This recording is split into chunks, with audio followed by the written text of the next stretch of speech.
Bonjour à tous. Donc ce matin je me suis levé un peu tôt parce que il faut que je change un câble. Ouf, j'ai changé, vous savez, les câbles qui étaient bien trop petits, câble d'alimentation de la batterie. Hier j'ai voulu le faire, j'avais préparé tous mes câbles, j'avais tout préparé, mais comment ça s'appelle? La sonde d'intensité, donc qui est un anneau de ferrite pour calculer qu'est-ce qui passe à travers le câble, était trop petit pour que ma cosse passe. Donc j'avais tout serti, j'avais tout préparé. Voilà. Donc hier j'ai défait ma cosse. J'ai bien galéré parce que j'étais un peu juste en termes de longueur, donc je voulais absolument pas couper. Puis voilà, j'avais pas assez de marge. Donc du coup j'ai défait ma cosse. Heureusement j'en avais pris une de plus. Donc là ce matin il faut que je débranche le câble existant, que j'enlève cet anneau de ferrite et que je le mette avant de sertir. Voilà, donc l'anneau est un peu condamné avec le câble, à destruction du câble pour pouvoir l'enlever. Voilà, donc je vais vous montrer ça, je vais essayer. Donc là j'ai défait donc le câble, le fameux câble qui était un peu trop léger. Donc, vous voyez, ça c'est le capteur donc d'intensité.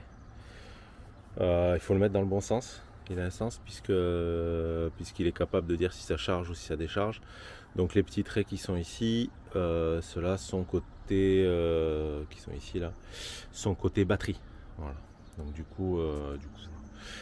donc je vais vous montrer ce que ça donne, mais j'arrive pas à tout faire en même temps. Tenir le truc. Alors non, je vais pas pouvoir vous montrer, désolé. Je vais essayer de faire quelque chose. Donc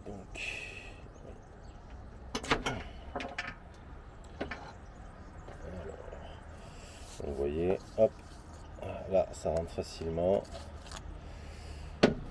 Donc hier quand je me suis présenté, voilà, et j'étais bien embêté. Donc j'ai enlevé la cosse de ce côté et je vais pouvoir, côté batterie c'est bien celui-là, hop, voilà. Et voilà, donc je pense pas réussir à vous filmer cette étape. Je vais essayer. Je suis obligé de me mettre à genoux et tout, c'est pas confortable. Aïe aïe aïe.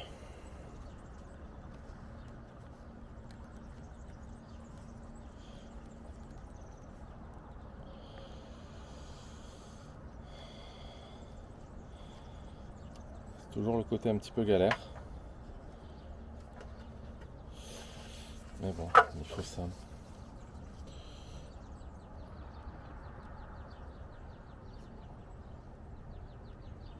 Voilà, hop.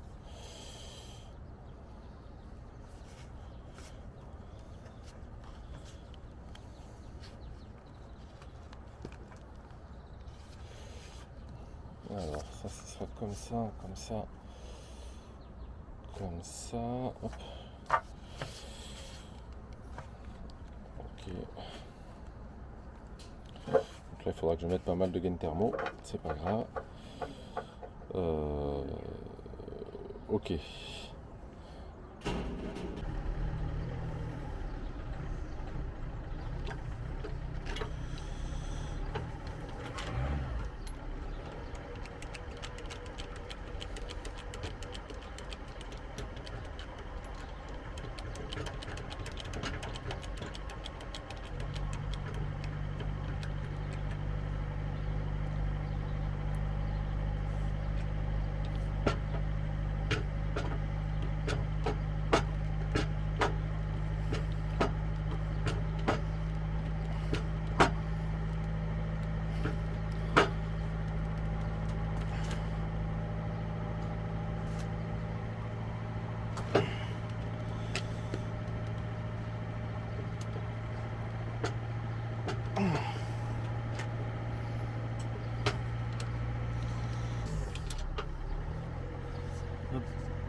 Voilà, donc là c'est bien serti. Normalement la gaine thermo doit pouvoir repasser dessus.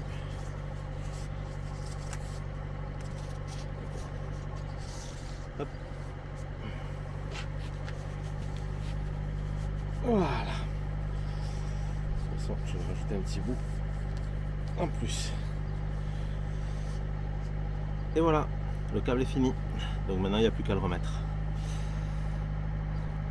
Donc voilà, le câble est remis. Donc la sonde est rebranchée. Maintenant, hop, il ne reste plus qu'à remettre donc. Excusez-moi, j'ai du mal à filmer et à faire les choses en même temps. Donc remettre le fusible. Hop. Rallumer les deux onduleurs et rallumer le DC-DC pour le 12 volts. Hop. Voilà. Donc là, normalement, les onduleurs vont se remettre en marche. Voilà. Donc bonjour à tous. Nous voilà partis. Donc on a 140 km à réaliser, principalement de l'autoroute. Donc j'ai changé les câbles. On a 450 mètres de dénivelé positif et 450 mètres de dénivelé négatif. Donc on est, voilà, je pense que sur 140 km, ça doit pas être énorme. On dit au revoir en même temps aux beaux-parents. Vous voyez, on vous fait les vidéos vraiment au moment où on part. Qu'est-ce que je voulais dire? Alors j'ai fait un réglage un peu particulier des onduleurs. J'ai fait un essai. Parce qu'en fait, j'ai essayé de rouler qu'avec un seul onduleur et ça fonctionne. Donc je sais pas, je vais à droite alors. Parce que là, le GPS il sait pas où je vais, donc il va me faire demi-tour et passer par la plus petite rue du monde. Mais pourquoi tu pars là? Hein? Pourquoi tu pars là? Mais je sais pas. Il me fait faire n'importe quoi le GPS. Mais pourquoi tu passes par là-bas? Ou là? C'est plus sympa. D'accord. Je pense. Ben non, pas du tout, mais bon. Si. Écoute, fais ce que tu veux si t'as dit que c'était plus simple par là. Je sais pas en fait. C'est comme tu veux, toi.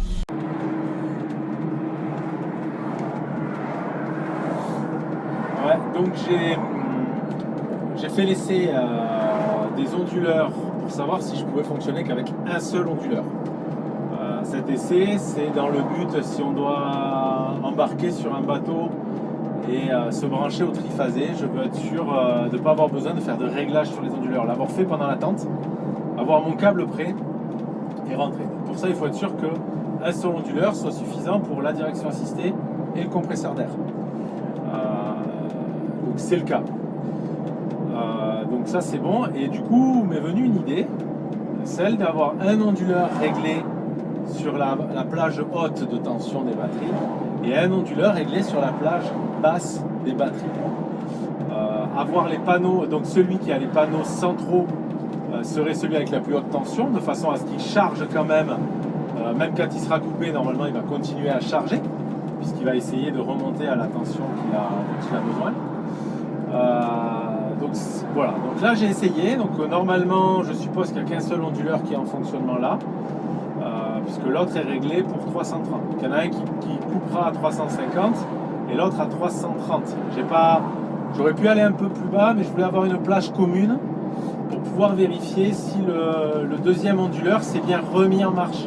Donc je vais peut-être m'arrêter à 360 parce qu'il doit reprendre à 379. Donc à 360, je vais aller vérifier s'il est bien encore opérationnel et peut-être que du coup je le baisserai à ce moment-là, encore un peu plus bas pour voir ce que ça donne. Voilà, là c'est vraiment un essai, ça peut être une solution alternative. Voilà.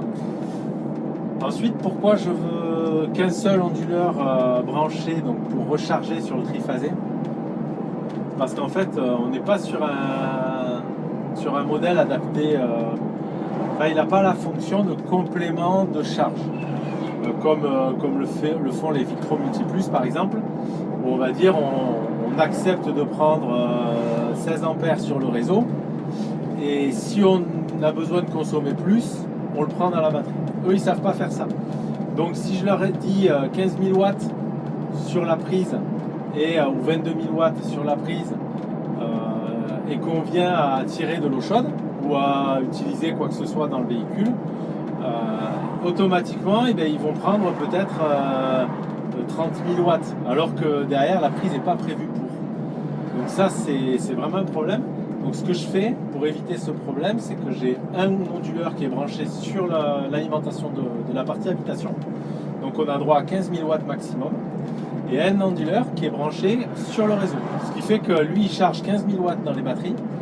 Et l'autre onduleur peut décharger jusqu'à 15 000 watts.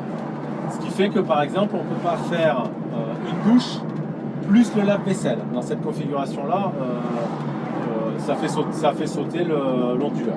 Ça continue à charger, puisque le premier n'a même pas vu qu'on avait tiré.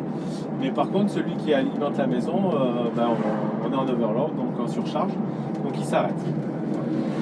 Donc on commence à découvrir un peu toutes ces subtilités qu'on peut avoir, tous les réglages qu'on peut faire. Bon, alors là, je ne sais pas pour quelle raison, mais le BMS ne me renvoie pas le pourcentage de batterie. Donc je suis toujours à 99%, clairement, ce qui n'est pas possible. Et bon, j'ai ma tension, j'ai tout, donc il fonctionne, il me donne bien toutes les infos, sauf le pourcentage. Et je pense que c'est lié au fait que j'ai débranché la sonde ce matin et j'aurais dû le redémarrer. J'aurais dû redémarrer le BMS pour qu'il prenne bien en charge, je sais pas. S'il y a besoin de monter à 402 volts, peut-être la première fois. Il y a une aire de repos, c'est ça alors? Bien vu. On va s'arrêter à l'air, comme ça je vais aller prendre la température des câbles que j'ai installés. Voilà. Et accrocher. Et accrocher la rampe de moto que j'ai oublié d'accrocher avec le Sando. Normalement, elle n'a pas de raison de bouger, mais c'est quand même mieux si elle accroche. Donc, prochain arrêt, juste là. Voilà. La station. Il n'y a pas tant d'air de repos que ça en Espagne. Oui, c'est vrai qu'on n'a pas vu trop d'air. Peut-être même pas 10 minutes.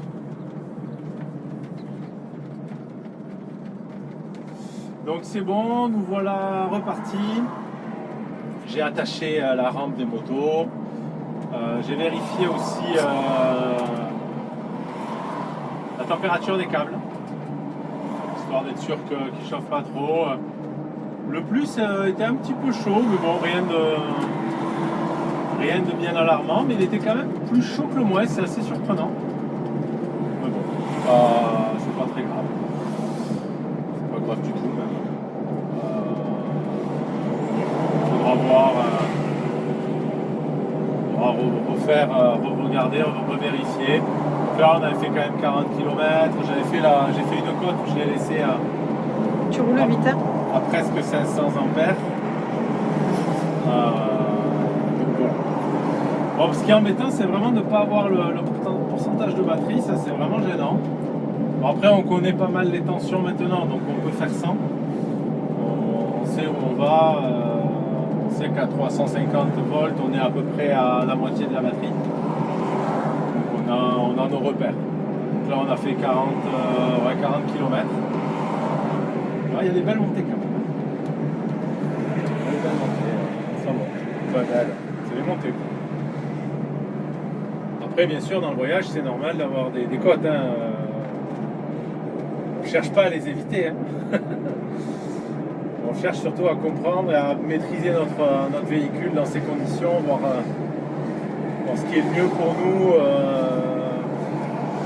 quel régime. Est-ce qu'il vaut mieux être un petit peu travailler sur le couple? Mais oui, je le sais, hein, j'ai la réponse théorique, mais après c'est la pratique. C'est la pratique.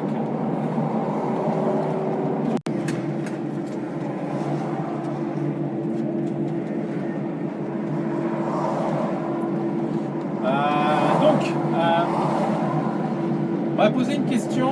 Alors je ne sais pas si c'était ironique ou si c'était une vraie question, mais c'est pas grave, je vais y répondre. Quelqu'un voulait savoir combien de pièces détachées, de pièces de rechange on avait.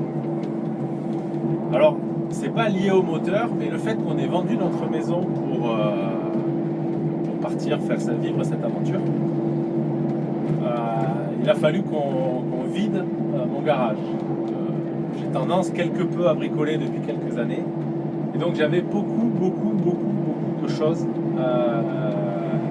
qui étaient entassées dans ce garage. J'ai jeté, j'ai donné, j'ai principalement donné d'ailleurs, j'ai vendu quelques outils, Mais il y a beaucoup de pièces qui étaient très techniques et très spécifiques que j'ai emportées avec moi. Donc oui, j'ai un classeur avec à peu près toutes les références de résistance sur le marché.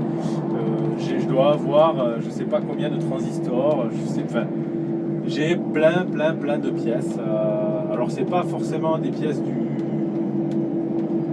du moteur, mais c'est des pièces détachées qui peuvent me servir. J'ai tendance à accumuler, ce qui fait que vous voyez les câbles du bus, je les avais pas jetés ni enlevés. Donc j'ai eu besoin de 95 mm², j'en avais. C'est assez surprenant, mais j'avais ce qu'il faut pour réparer au bord de la route. Donc ça peut être le cas sur beaucoup de choses. J'ai beaucoup de raccords pneumatiques, des raccords pneumatiques, j'en avais des centaines. Et entre les donner à quelqu'un qui en fera peut-être jamais rien, ou les prendre avec moi dans 2 petites valises et dire si vraiment on est embêté, ben on les a, ben je les ai. Voilà. Donc ça, c'est vrai qu'on a de quoi répondre à beaucoup de cas de figure. C'est plutôt bien. Et d'ailleurs, c'est pour ça qu'on fait 18 tonnes. Oui, ça fait partie de notre surpoids. Parce que voilà, on a pris la décision, on en avait déjà parlé dans une vidéo, on a pris la décision de ne pas prendre de box. Donc tout ce qu'on a gardé est avec nous, y compris des petits raccords, des petits vérins pneumatiques, des vérins hydrauliques pour faire bouger les panneaux solaires. Enfin, je dois avoir des pignons, je dois avoir des chaînes. Voilà, tout ce que j'avais dans mon garage, globalement, je l'ai pris, quoi. Ça nous fait du poids, mais si on est embêté, je pense que j'ai de quoi trouver des solutions à beaucoup de problèmes. Voilà, pas tout, mais beaucoup de problèmes. Ensuite, question qui m'a un peu surprise, c'est vrai, pour savoir si j'étais blacklisté par Tesla. Là, j'avoue que j'ai pas tout compris au début. En fait, visiblement, il y a certaines personnes qui diffusent des informations concernant les failles de sécurité des moteurs Tesla. Alors nous, ça risque pas d'arriver puisqu'on a enlevé toute l'électronique logique et logicielle Tesla qu'il y avait sur le moteur. Donc on a des failles de sécurité, c'est certain, mais c'est pas celle de Tesla. Donc voilà, c'est pas... Voilà, donc là, il n'y a pas de souci là-dessus. Je pense pas qu'on soit blacklisté un jour.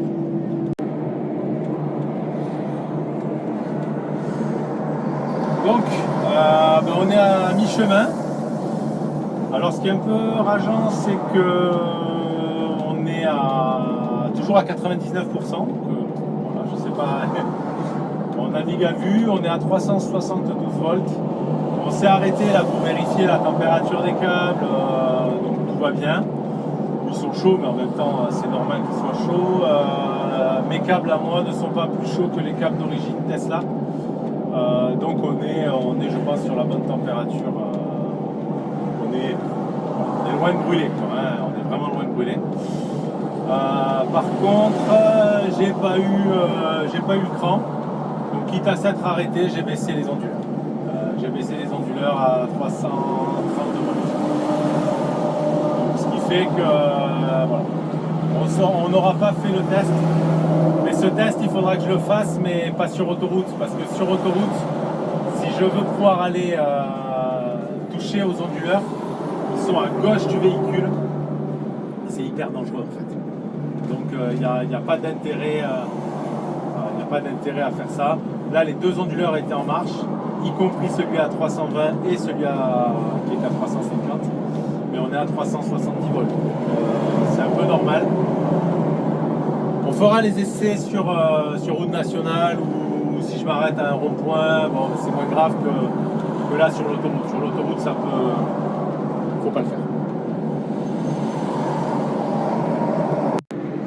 Donc là, on est en légère montée et on est à 200 ampères donc d'intensité, ça fait 75 kW de consommation, de puissance instantanée, à 250 ampères, 260 ampères, parce qu'on monte.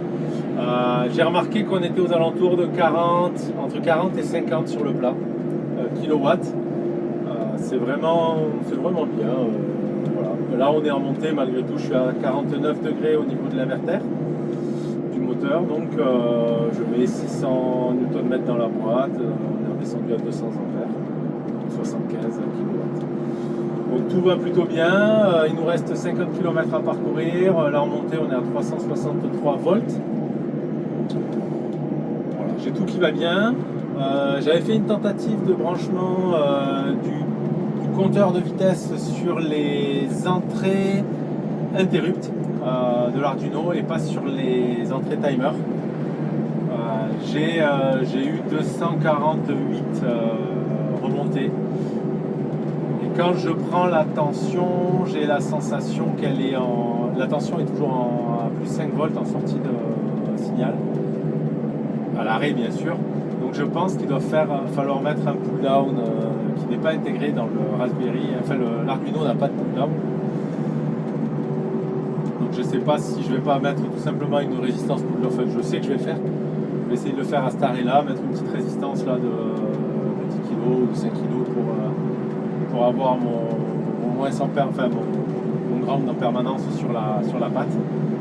Parce que là, 248 interrupts, c'est même pas un problème de vitesse parce qu'il en aurait pris plus que ça. Si c'était un problème de vitesse de l'Arduino, il en aurait pris davantage, il en aurait raté c'est sûr, mais il en aurait pris plus que ça. Donc 248 sur 100 km, c'est pas possible. Voilà pour les infos.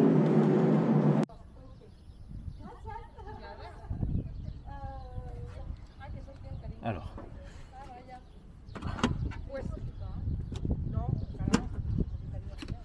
Donc pour charger, il faut que je débranche le deuxième onduleur.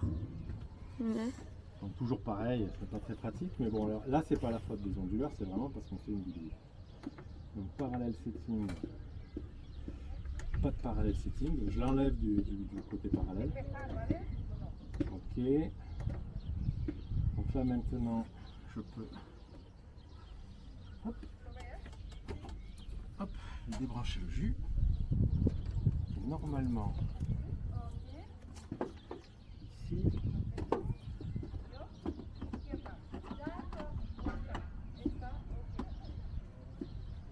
alors dans quel sens ça va ça?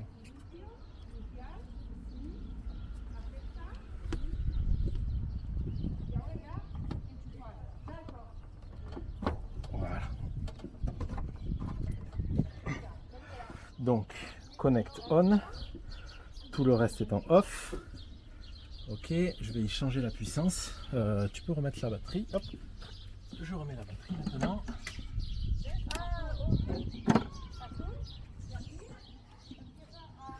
Hop. Et ici, je vais vérifier system setting.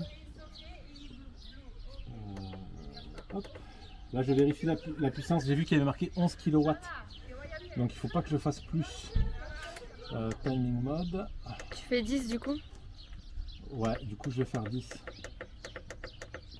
Donc, lui, il est revenu en ligne. Maintenant, c'est bon, tu l'as activé?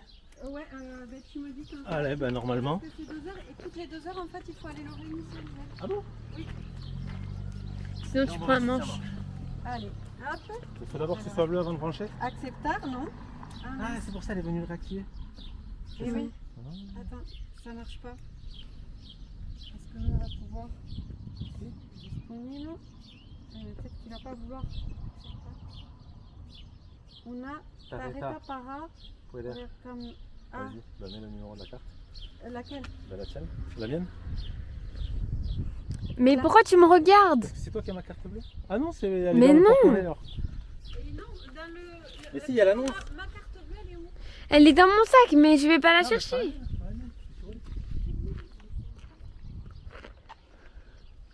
Bon, donc normalement, par contre, on a une petite surprise, c'est à coup de 2 heures. Donc il faut activer la bande toutes les 2 heures. Donc toute la nuit, ça va pas être drôle. Bon, après, je pense qu'on a 50% de batterie, donc on a fait 140 km avec 50% de batterie. C'est plutôt très bien. Et 50% de batterie, ça fait 10 heures. Ouais, ça fait 10 heures de charge. C'est 5 fois. Je te dis, il va falloir que je me lève toutes les 2 heures. Bon, Comme déjà, un bébé. non, mais déjà, on va voir si ça fonctionne. Moi, ce que je voulais surtout savoir, c'est on a fait le câble hier. On va le brancher, on va voir si ça fonctionne. Et si ça fonctionne, on saura que ça fonctionne, c'est surtout ça. Et il y a une aire de camping-car juste à côté, dans laquelle on aurait la place de déployer, donc il n'y a pas trop de difficultés.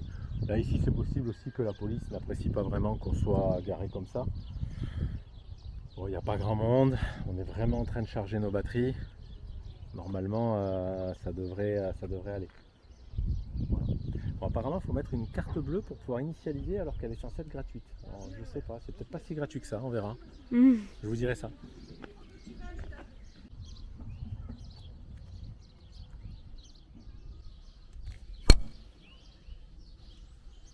Et après ça devient bleu. Elle m'a dit, me semble. Ouais, là j'ai du jus qui est arrivé. On va voir déjà si nous il faut 2 minutes. Hein. Il faut 1 minute avant qu'elle commence à changer. Ouais, elle finalise.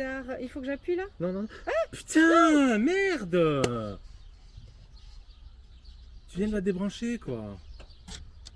Ah, recommence. Ah. Mais j'ai pas fait exprès. Mais si, t'as fait exprès d'appuyer. Mais pourquoi tu m'engueules? Ben, j'ai pas fait exprès. Ben refais-le.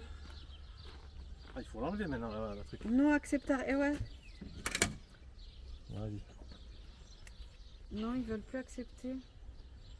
Disponible. Acceptar, c'est bon? C'est bon. Attends, elle vient de se mettre en marche. Non, c'est rouge. Non, c'est rouge. Elle est en code 512. Elle. C'est connecté là, je dis chargé. Et clac, on entend là-bas le relais qui claque. Là, il met 0 par contre. Non, mec, là. 0 kW.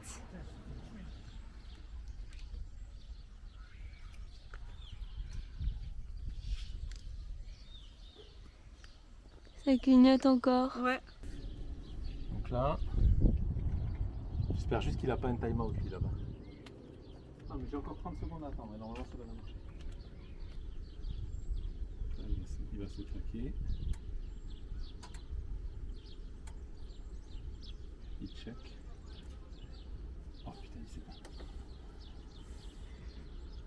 Normal. Il met 100 watts. Ah, ça y est. 150 watts. 0,32, 0. On met des watts là. Ouais. Oui. Elle est bleue, non? Et elle est bleue long. Mais du coup, on charge. 48. Tu veux parler? On veut parler. Donc là, on est en train de se raccorder. Donc, alors l'onduleur, pour éviter de charger trop vite, pour mettre trop d'intensité sur les câbles, il est à 2,4 kg. Il va doucement en fait. Il va monter à 10 kg, mais il y va doucement pour être sûr que ce soit pas violent en fait. Je sais pas si on voit. Donc voilà. Après, on a fait la petite blague là de ne pas réussir à lancer au départ. Hop. Et là, on est à 3 kg. Donc là, je le vois, on est à 4 kg. Je l'ai sur l'application. Parce qu'on a 1 kg, de solaire. Plus 3 kg de trucs. Donc là, on est à 3 kg.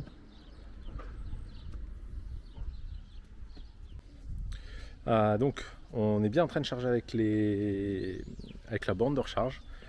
Donc là, je sais pas si vous voyez. Donc on met 11 kg. Donc là, j'ai réglé à...